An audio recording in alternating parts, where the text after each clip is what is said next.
एक शाम राजा अकबर अपने प्रिय बीरबल के साथ अपने शाही बगीचे की सैर के लिए निकले। वह बगीचा बहुत ही शानदार था। चारों ओर हरियाली ही हरियाली थी और फूलों की भीनी भीनी खुशबू वातावरण को और भी खूबसूरत बना रही थी।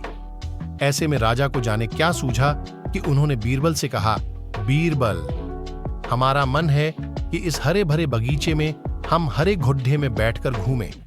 इसलिए मैं तुम्हें आदेश देता हूं कि तुम 7 दिनों के अंदर हमारे लिए एक हरे घुड्डे का इंतजाम करो। वहीं अगर तुम इस आदेश को पूरा करने में असफल रहते हो तो तुम कभी भी मुझे अपनी शक्ल न दिखाना।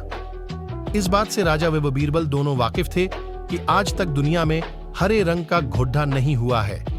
फिर भी राजा चाहते थे कि बीरबल किसी बात में अपनी हार स्वीकार करें। इसी कारण उन्होंने बीरबल को ऐसा आदेश दिया। मगर बीरबल भी बहुत चालाक थे। वो भली भांति जानते थे कि राजा उनसे क्या चाहते हैं, इसलिए वो भी घुड्डा ढूंढने का बहाना बनाकर 7 दिनों तक इधर उधर घूमते रहे। 8वें दिन बीरबल दरबार में राजा के सामने पहुंचे और बोले, महाराज, आपकी आज्ञा के अनुसार मैंने आपके लिए हरे घुड्डे का इंतजाम कर लिया है, मगर उसके मालिक की 2 शर्तें हैं। राजा ने उत्सुकता से दोनों शर्तों के बारे में पूछा। तब बीरबल ने जवाब दिया, पहली शर्त यह है कि उस हरे घुड्डे को लाने के लिए आपको स्वयं जाना होगा। राजा इस शर्त के लिए तैयार हो गए।